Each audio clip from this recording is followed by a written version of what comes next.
حدیث میں آتا ہے جو اللہ سے اپنے معاملوں کو ٹھیک کرتا ہے تمام مخلوق سے اللہ اس کے معاملوں کو ٹھیک کر دیتا ہے۔ ہمارا معاملہ اللہ سے ٹھیک نہیں ہے۔ اگر ہمارا معاملہ اللہ سے ٹھیک ہو نا تو جیسے ہم کہیں اللہ آپ بڑے ہیں تو ہمیں دنیا غائب ہو جائے اللہ سامنے آ جائے۔ آج ہم کہتے ہیں اللہ اکبر، اللہ غائب ہو دنیا سامنے آ جاتی ہے۔ یہ تھرمامیٹر ہے کہ میرا اللہ سے تعلق ٹھیک ہے۔ یہاں کوئی DIG SHO SP بلا لے اور ہمیں ادھر ادھر دیکھیں تو وہ کیا کرے گا؟ آج ہمارا اللہ سے تعلق ٹھیک نہیں ہے، اس لیے تو نماز سے کام ہی نہیں بن رہے۔ اللہ تو ایمان والوں کے دوست ہوتے ہیں، آج ہماری اللہ سے کیا دوستی ہے؟ کچھ بھی اللہ سے نہیں کرا سکتے، مخلوق سے مانگتے ہیں جا کے۔ حضور فرمایا ابن عباس جب بھی سوال کرنا صرف اللہ سے کرنا۔ آج ہم ساری دنیا سے سوال کر رہے ہیں، اللہ سے نہیں، کیوں؟ اللہ سے لینا نہیں آتا۔ حضور صلی اللہ علیہ وسلم فرمایا جو مخلوق سے مانگے گا اللہ اس کو بڑا فقیر بنائے گا، اور قسم کھائیے جو صدقہ کرے گا اللہ اس کا مال بڑھائے گا۔ اللہ سے تعلق ٹھیک کر لیں میرے پیارو، اللہ وہ دنیا بنائے گا آخرت ہم سوچ بھی نہیں سکتے۔ اللہ سے تعلق رہیں گے جو آج اس ماحول میں اس میں اللہ سے تعلق تھوڑی ٹھیک ہوگا۔ یہاں نماز پڑھی وہاں 4 لڑکیاں دیکھی، گیا سارا تعلق۔ مسئلہ ہے میرے پیارو۔ میرے گھر ایک لڑکا آیا مسجد میں، ملا سعید بھائی آج کل چور ڈاکو بہت آ رہے ہیں ڈیفینس میں، کوئی تعویذ دیں میں لٹکا لوں تاکہ چور نہ آئے، گھر میں لٹکا لوں۔ میں کہا اگر چور نے 10 تعویذ لٹکائے ہوئے پھر کیا ہوگا؟ تو کہتا کیا کروں؟ میں کہا 3 دفعہ آیت الکرسی پڑھ کے گھر میں دم کرنا، انشاءاللہ چور نہیں آئے گا۔ اس نے آیت الکرسی پڑھی، صبح آیا سر پھٹا ہوا، ہاتھ ٹیڑھا ہوا، کہا سعید مروا دیا آپ نے؟ اور میں نے کہا کیا؟ کہا اتنا مارا ہے زندگی میں نہیں کسی نے مارا، ماں گھوسے مکے ٹڈے ڈنڈے داڑ دوڑ اتنی گالیاں اتنا ذلیل کیا۔ میں کہا کیا؟ کہتا آپ نے مروا دیا نا۔ اب مجھ سے غلطی ہوئی کہ میں نے اسے آپریشن سے بے ہوشی سے پہلے آپریشن کر دیا نا، میں اس کو سمجھاتا کوئی اس کو پرہیز بتاتا تو میں بھی گھبرا۔ پھر ایک دم اللہ نے دل میں کہا بھائی بتاؤ کیا ہوا تھا؟ کہتا ہم گھر گئے سب رات کو، میں نے سب کو کہا بھائی چور کل بھی ادھر چوری ادھر چوری، تو شہید بھائی نے بڑا اچھا دوائی دی ہے انشاءاللہ سیٹ ہو جائے گی۔ تو لیکن ڈاکٹر پرہیز بھی تو بتاتا ہے نا۔ اب اس نے دوائی کھا لی 3 دفعہ آیت الکرسی۔ میں کہا پھر کیا ہوا؟ کہا بس ہم نے ایک نئی انڈین فلم دیکھی تھی۔ اب بتاؤ پٹائی تو ہونی چاہیے تھی، ایک طرف فلمیں بھی چل رہی ہے ایک طرف آیت الکرسی بھی چل رہی ہے۔ تو ہمارا معاملہ اللہ سے صحیح نہیں میرے پیارے۔ اے ابن عباس تو اللہ کے دین کی حفاظت کر، اللہ تیری حفاظت کرے گا۔ آج مجھے واٹس ایپ آتے ہیں سعید بھائی آپ تبلیغ والے کیا کر رہے ہیں، اس ملک میں لڑکیوں کے ساتھ یہ ہو رہا ہے، اس ملک میں یہ ہو رہا ہے۔ بھائی کیوں نہ ہو، اللہ تو حدیث میں آتا ظالم ہے ہی نہیں، رائی کے دانے کے برابر اللہ نے اپنے اوپر ظلم حرام کیا ہوا ہے۔ اللہ ظالم ہو ہی نہیں سکتا، اللہ چھوٹے ظالم پہ بڑے ظالم کو مسلط کرتا ہے۔ ان لڑکیوں سے کہا پردے میں آ جاؤ، پردے میں آ جاؤ۔ ان لڑکیوں سے کہا قرآن کہہ رہا ہے، دیکھو قرآن کی آیت ہے اے مومن مردوں اپنی نظریں نیچی کرو۔ 7 عورتوں کو بھی حکم ہے اے عورتوں تم بھی نظریں نیچی کرو۔ جنت کی عورتوں کی نشانی بتائیے، یہ حوریں کیا ہوتی ہیں؟ یہ خیمے میں رہنے والی ہوتی ہیں، سورہ رحمان ہے۔ جنت کی عورتوں کی نشانی بتائیے، یہ نیچی نگاہوں والی ہوتی ہیں۔ آج تو ہماری لڑکیاں لڑکے سارے اونچی نگاہوں والے، یہ جنت کی نشانیاں تھوڑی ہیں۔ جس آدمی کی وہاں جنت بنتی ہے اللہ پہلے اس کی دنیا جنت بناتا ہے، اس کا سایہ اتارتا ہے، وہ سکون، وہ محبت، وہ سلامتی، وہ چین، وہ بے خوف زندگی جنت کی اللہ کی قسم اللہ دنیا میں عطا کرتے ہیں۔ اور ہم نے دیکھا ہے ہزاروں کی دیکھتے ہیں، اور جس کی مرنے کے بعد جہنم بنتی ہے اللہ پہلے اس کی دنیا کو جہنم بناتے ہیں، جس میں سب سے پہلی نشانی اس کے دل کو سکون کو خراب کر دیتے ہیں اور اس کے دل کو خوف سے بھر دیتے ہیں۔ آج ہمارا سب کا یہ حال ہے۔ تو سب سے پہلی چیز، اور یہ اللہ سے تعلق کیسے صحیح ہوگا؟ یہ دعوت اللہ کی محنت کے بغیر نہیں ہو سکتا۔ یہ جو تبلیغ میں لگ رہے ہیں نا لوگوں کو اللہ کا تعارف کرانا، فرمایا کیا کہ تم اللہ کے محبوب بننا چاہتے ہو، تم لوگوں کو اللہ کا محبوب بناؤ، اللہ تمہیں اپنا محبوب بنا لے گا۔ یہ دعوت اللہ کی محنت میرے پیارو، حضرت محمد صلی اللہ علیہ وسلم آخری نبی ہیں، پہلے نبی آتے تھے لوگوں کا تعلق اللہ سے جوڑتے تھے۔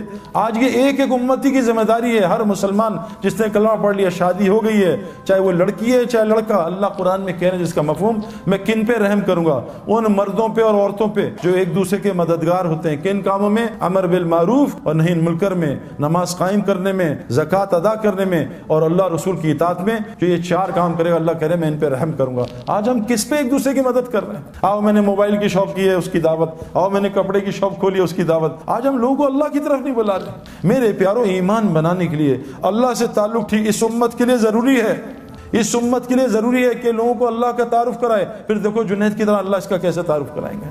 دعوت اللہ کی محنت ہر مسلمان کے لیے امپورٹنٹ۔ یہ ہمارا پیٹرول ہے، اس کے بغیر گاڑی ٹھیک نہیں چل سکتی۔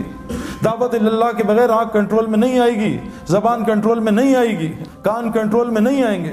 ہاشم معاملہ کہ کیسے کنٹرول ہوا کہ وہ ان کو کہہ رہے ہیں 19 سال کے بچے کو کہ تو نے کرکٹ بننی ہے، تجھے کھلائیں گے، تجھے سٹار بنائیں گے، تو شراب کا اسٹیکر لگا۔ شراب جیسے آج ہم کہتے ہیں کہ لڑکی چاہیے نوکری، پہلے داڑھی صاف کرا، کہا جی میں ابھی فوراً کرتا ہوں۔ اس نے کہا لعنت بھیجتا ہوں کرکٹ کو، میں اللہ کا حکم نہیں توڑ سکتا۔ آج ساؤتھ افریقہ کا سب سے معزز شہری بنا ہوا میرے پیاروں۔ جنید جمشید کو کروڑوں کی آخر میں جب اللہ نے اس کو بالکل صحیح راہ سے کروڑوں کی آفر دی، اس نے کہا بھی ایک گانا گا دو 3 کروڑ دیں گے، ایک گانا گا لو 2 کروڑ دیں گے۔ ہمارے زمانے کرکٹ میں جتنا میں نے پوری زندگی کمایا، آج 1 مہینے میں کرکٹر کماتا ہے، پیسہ بہت بڑھ گیا ہے۔ جنید کے زمانے میں پیسہ بہت کم تھا۔ جب جنید سنگنگ چھوڑی ہے، دین کی محنت میں آیا، ایک گانے کا 3 کروڑ 5 کروڑ پہ مسئلہ ہی نہیں ہے میرے پیاروں، کوئی مسئلہ نہیں ہے۔ انڈیا کا ٹیل لینڈر 20 کروڑ روپے سالانہ کماتا ہے، میری پوری زندگی کے پیسے نہیں ہیں، جس کو کھیلنا نہیں آتا، تو اتنا مال، لیکن اس لگا رہا۔ اللہ نے اس کی دنیا ایسی بنائی کہ صحابہ کہتے ہیں نا، اگر ہم اتنی دنیا کی محنت کرتے کبھی ہمیں اتنی دنیا نہیں ملتی جتنی اللہ دل کے راستے سے۔ تو میرے پیاروں ایک گزارے، پہلی نیت کہ آپ ایک نیت کرو، آج سے روزانہ ہم دعوت دیا کریں گے انشاءاللہ۔ دعوت کے کام میں لگو، لوگوں کو اللہ کی طرف بلاؤ، لوگوں کو اللہ کا تعارف کرو، یہ ہمارا کام ہے۔ جیسے ہم باقی سارے کام کر رہے ہیں، اس کام کو اپنے الف کو ٹھیک کر لیں۔ اے ابن عباس، ساری دنیا مل کے تجھے نفع پہنچانا چاہے، تیرے اللہ کی مرضی نہ وہ نفع نہیں پہنچا سکتے۔ ساری دنیا مل کے تجھے نقصان پہنچانا چاہے، تیرے اللہ کی مرضی نقصان نہیں پہنچا سکتے۔ ابراہیم علیہ السلام اتنی طاقت سے بچے پہ چھری چلا رہے ہیں، اللہ کی مرضی نہیں تھی، بچہ ذبح نہیں کر سکے۔ نمرود اتنی بڑی آگ لگا رہا ہے کہ ابراہیم السلام کو جلا دوں گا، اللہ کی مرضی میں تھے، جلا نہیں سکے۔ پیارو، اس کائنات میں صرف اللہ کی مرضی چلتی ہے، کسی کی مرضی نہیں چلتی۔ اللہ فرما رہے ہیں اگر قیامت تک رات کر دوں، کوئی طاقت ہے اس کو دن کر کے دکھا دے؟ قیامت تک دن کر دوں، کوئی طاقت اس کو رات کر کے دکھا دے؟ آسمان سے بارش کو کڑوا کر دوں، کوئی اس کو میٹھا کر کے دکھا دے؟ یہ بتاؤ، یہ بارش کہاں سے اٹھتی ہے؟ بارش کیسے بنتی ہے؟ بادل کہاں سے اٹھتے ہیں؟ سمندر سے، پکی بات ہے نا، سمندر سے ویپر اٹھتے ہیں، بارش بنتی ہے۔ سمندر کا پانی کڑوا ہوتا ہے تو اس کو میٹھا کون کرتا ہے؟ تو ہم تو پریزیڈنٹ اور پرائم منسٹر کے چکر میں وہ بدل جائیں تو حالات ٹھیک ہو جائے۔ یہ پانی کو کون کڑوا کرتا ہے؟ میٹھا کرتا ہے کڑوے پانی کو۔ میرے پیارو، ساری کائنات اللہ کی محتاج، اللہ کسی کی محتاج نہیں۔ تو پہلے اللہ سے ہم اپنا تعلق ٹھیک کریں، اور وہ مسجد کے اعمال کے بغیر نہیں ہو سکتا۔ اس میں ایمان کے حلقے لگتے ہیں، اس میں تعلیم کے حلقے، اللہ کے ذکر کے حلقے۔ جب ان حلقوں میں روزانہ بیٹھیں گے، جیسے آپ پڑھائی کر رہے ہو، جیسے ہم اسپورٹس گراؤنڈ میں جاتے ہیں، فیلڈنگ کا حلقہ، ایک سیکشن فیلڈنگ کر رہا ہوتا ہے، ایک سیکشن بولنگ کر رہا ہوتا ہے، ایک سیکشن بیٹنگ کر رہا ہوتا ہے، ایک جم میں لگا ہوتا ہے، یہ حلقے۔ حضور صلی اللہ علیہ وسلم کی مسجد میں بھی یہ 4 حلقے لگتے تھے۔ ان حلقوں میں آ کے انسان کا ایمان بنتا تھا، اس کا عمل بنتا تھا۔ اپنے الف کو سیٹ کر لو، اور دوسری چیز عمل کو سیٹ کر لو۔ حضرت محمد صلی اللہ علیہ وسلم کا 24 گھنٹے کا عمل لے آؤ، پھر دیکھو اللہ کیا کرتے ہیں۔ میں نے ابھی ایک بات بتائی، ہم اور محمد یوسف بھائی جو ہے نا، کوئی 7-8 سال ہو گئے جب یوسف نیا مسلمان ہوا تھا، بلکہ زیادہ ہی ہو گئے ہوں گے۔ تو ہم ایک یونیورسٹی فاسٹ میں گئے، اس میں کوئی ہزاروں کے لوگ تھے نا، میرے خیال میں اور بھی یونیورسٹیز آئی تھیں 5-6 ہزار۔ تو میں نے بات جب کر لی تو انہوں نے کچھ سوال کیے، میں نے کچھ جواب دیے۔ تو انہوں نے ایک سوال یوسف سے کیا کہ یوسف بھائی، یہ جو ڈینمارک والے لوگ ہیں، انہوں نے حضور صلی اللہ علیہ وسلم کی شکل کے کارٹون بنائے، یہاں سے داڑھی کاٹی، یہاں سے کاٹی، نعوذ باللہ۔ تو آپ سعید بھائی تو پیدائشی مسلمان ہیں، بہت دکھ ہوا ہوگا، آپ کو اس کا کیا دکھ ہے؟ تو یوسف نے کہا بہت دکھ ہے مجھے زیادہ۔ لیکن یوسف نے کہا دیکھو، وہ تو 10 آدمی تھے صرف جنہوں نے حضور کی شکل کے کارٹون بنائے، پاکستان میں مسلمان 90% حضور کی شکل کے کارٹون بناتے ہیں، بتاؤ ان کا کیا کریں گے؟ میرے پیارو، حضرت محمد صلی اللہ علیہ وسلم کا اگر دیکھو، اللہ قرآن میں کہہ رہے ہیں، صحابہ نے پوچھتے نا صاحب، یا رسول اللہ کیا اللہ ہم سے محبت کرتے ہیں؟ اللہ نے خود جواب دیا، میرے نبی رکو میں تمہیں بتاتا ہوں کیا، قل ان کنتم تحبون اللہ، یہ تم سے پوچھتے ہیں اللہ تم سے محبت کرتے ہیں، ان سے کہہ دو فاتبعونی، کہ یہ 100% آپ کی کاپی کریں۔ دیکھو آئی فون نے یہ فون بنا تھا، آئی فون 1 سال میں 1 بنتا ہے نا، آئی فون اس سے 5 سال میں اس فون کو زمین پہ مارتا ہے، پہلی فلور سے گراتا ہے، سردی میں چلاتا ہے، برف میں، گرمی میں، اس کو ٹیسٹ کرتا ہے، اس پہ پانی ڈالتا ہے تاکہ پانی دیکھے پانی پروف ہے نہیں۔ جب وہ پورا فون تیار ہو جاتا ہے، پھر آئی فون کہتا ہے پوری دنیا کے لیے اس کی اتباع میں، ایگزیکٹ اتباع میں، اس کے سارا کچھ ایک جیسا ہو، فنکشن ایک جیسے ہوں، اس کی اتباع میں 1 کروڑ فون بنا دو، اس کو اتباع کہتے ہیں۔ اللہ قرآن میں کہہ رہے ہیں کہ جو چاہتا ہے میں اس سے محبت کروں، وہ میرے نبی کی اتباع کرے، فاتبعونی، تو میں کیا کروں گا؟ یحببکم اللہ، میں اس سے محبت کروں گا، ویغفر لکم ذنوبکم، اور اس کے پچھلے سارے گناہ معاف کر دوں گا۔ آج کتنے مسلمان حضور کی اتباع کرتے ہیں بھائی؟ مسئلہ ہے میرے پیارو، اللہ محبت نہیں کریں گے تو ہم سے کوئی بھی نہیں کرے گا۔ شادی کے 6 مہینے کے بعد بیوی نفرت کرے گی، بچے بڑے ہوں گے تھوڑے تگڑے، بچے نفرت کریں گے، پڑوسی نفرت کریں گے، ساری دنیا نفرت، اللہ بھی نفرت کریں گے۔ اللہ انسان سے بہت محبت کرتے ہیں، لیکن میرے پیارو اگر ہم نے حضور صلی اللہ علیہ وسلم کی، دیکھو احد میں ایک حکم صحابہ سے غلطی ہو گئی اجتہادی، ایک حکم چھوٹا، احد میں حضور کے ہوتے ہوئے شکست ہوئی، 70 صحابہ شہید ہو گئے۔ ہم کتنے حضور کے، ہماری لڑکیاں کتنے اللہ کے نبی کے طریقے توڑ رہی ہیں، ہمارے لڑکے کتنے اللہ کے نبی کے طریقے توڑ۔ میرے پیارو یہ جو اعمال سے اللہ ایسے، آپ دیکھو میں آپ کو مثال دوں، عمل حضور صلی اللہ علیہ وسلم فرمایا جو فجر مسجد میں پڑھ لے سارا دن جماعت کے ساتھ اللہ کی حفاظت میں، کتنی آسان لوگ سیکیورٹی کا خرچہ، میں ابھی ایک گھر میں گیا، اس کے گارڈز تھے 6، میں کہا حضرت آپ کی سیکیورٹی کا خرچہ کتنا؟ کہ 10 لاکھ روپے صرف میرے سیکیورٹی کا خرچہ ہے۔ 10 لاکھ، اور 6-7 گارڈ اور 5-6 کتے بھی تھے، ان کا الگ کھانا تھا، کتوں کا خرچہ الگ 3-4 لاکھ روپے کا۔ اتنا خرچہ! اللہ کے نبی سیکیورٹی کہہ رہے ہیں کہ بھائی تم گناہ کبیرہ سے بچ جاؤ۔ میں نے آپ کو کہا نا، بالٹی میں سوراخ ہو، پانی پھر نہیں بھرے گا نا، کھڑکیاں گاڑی کی کھلی ہوں، اے سی چلائیں، گاڑی کبھی ٹھنڈی نہیں ہوگی۔ ہم گناہ کبیرہ سے بچ جائیں، بڑے بڑے گناہوں سے۔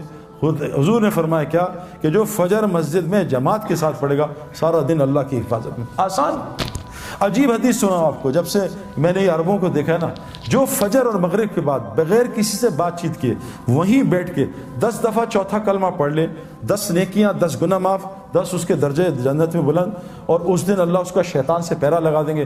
اس دن شرک کے علاوہ اسے کوئی گناہ ہلاک نہیں کرے گا، اس دن اللہ اس کو ہر ناگہانی آفت اور مصیبت سے بچا لیں گے۔ آسان 2 منٹ کا کام، جو صبح سورہ یاسین پڑھ لے، سارے دن کے کاموں میں اللہ اس کی مدد کریں گے۔ عبداللہ بن مسعود تعالیٰ انتقال ہو رہا ہے، حضرت عثمان غنی تعالیٰ نے کہا عبداللہ یہ بیٹیوں کو کس حالت میں چھوڑ کے جا رہا ہے، ان کا کیا ہوگا؟ اگر تو اجازت دے مال غنیمت سے ان کے لیے کچھ لگا دوں۔ کہا نہیں امیر المومنین، میں نے ان کو اللہ سے ڈرنا سکھایا، اللہ سے ڈرتے ہیں، تقویٰ سکھایا، اور میں نے ان کانوں سے سنا ہے میں اپنے نبی سے، جو سونے سے پہلے سورہ واقعہ پڑھے گا اس کے گھر میں کہیں فاقہ نہیں آ سکتا۔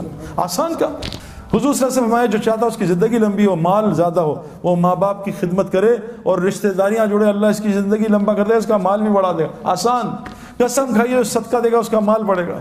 میرے پیاروں، عمل سے زندگی بنے گی۔ اس کی تبلیغ میں دعوت ہے کہ اپنے دل کے رخ کو ٹھیک کرو، ہٹاؤ مخلوق سے۔ مخلوق اللہ کی بغیر مرضی کچھ نہیں کر سکتی، اور اپنے پورے جسم کے عمل کو نبی کی اتباع پھیلاؤ، اللہ وہ زندگی دیں گے جو جنتی کو ہوگی۔ یہاں ایپیٹائزر ہوگا، جنت میں مین کورس ہوگا۔ اس کی ساری محنت ہے تبلیغ کی، اس کے لیے شرط ہے روزانہ مسجد کو وقت دینا، جیسے ڈاکٹر بننے کے لیے شرط ہے روزانہ یونیورسٹی میں جانا، کرکٹر بننے کے لیے روزانہ کرکٹ گراؤنڈ میں جانا۔ ایک آدمی ٹب میں بیٹھ جائے اور دعائیں کرے، اللہ سورہ یاسین پڑھ لی، اللہ دعا مجھے سوئمر بنا دے، کبھی سوئمر بنے گا ٹب میں؟ اس کو سوئمنگ کا ماحول چاہیے۔ ایک آدمی رکشا خرید لے کہ یا اللہ مجھے پائلٹ بنا دے، یا اللہ پائلٹ، وہ پائلٹ بنے گا، اس کو ہوا کا ماحول چاہیے۔ میرے پیاروں، اگر ہم نے ایمان والا بننا، عمل والا، اس کے لیے ہمیں روزانہ مسجد کو وقت دینا ہوگا۔ تو کون کون نیت کرتا ہے روزانہ مسجد کو انشاءاللہ وقت دیں گے انشاءاللہ، اور روزانہ دعوت کے اعمال میں جڑیں گے، اعمال دعوت، اور حضور صلی اللہ علیہ وسلم کی زندگی سیکھیں گے۔ اور حضور صلی اللہ علیہ وسلم آخری نبی ہے نا، اب کوئی نبی نہیں آئے گا، تو بتاؤ سارا دین دنیا میں کون پہنچائے گا؟ ہماری ذمہ داری ہے۔ تو اس کے لیے کیا کریں گے بھائی؟ ابھی تو ہم پڑھ رہے ہیں، نکل نہیں سکتے، تو بھائی لوگوں کو نکال تو سکتے ہیں۔ ایسا نہیں ہے میں ابھی نہیں نکل سکتا، ملک ساری دنیا 6 ارب لوگ انتظار کر رہے ہیں میرے پیاروں کہ مسلمان آئیں گے۔ ہمارا ایک دوست ہے، جماعت میں گیا تو برازیل میں، تو ایک آدمی باہر نکل کے سجدے میں وہیں گر گیا، رونے لگا سجدے میں، اٹھایا اس کو کہ کیا ہوا؟ ان کا میں نے ایک عیسائی لڑکی سے شادی کی تھی اہل کتاب سمجھ کے، بعد میں انہوں نے کہا اہل کتاب تو یہ ہے نہیں، لیکن میری 3 بیٹیاں اس کی بڑی ہو گئی، میں اس کو کیسے چھوڑوں؟ میں نے اس سے کہا مسلمان ہو، اس نے کہا تجھے 10 سال دیتی ہوں، مجھے مسلمان اسلام دکھا دے، میں اپنا مذہب چھوڑتی ہوں۔ 10 سال تک نہ میرے اندر اسلام نہ یہاں اسلام، میں کیا کرتا؟ آج میں جا رہا تھا، آج تاریخ ختم ہو رہی تھی، آج میں چرچ میں جا رہا تھا عیسائی بننے، اللہ تمہاری جماعت کو نہ بھیجتا، میرا اسلام آج ختم تھا۔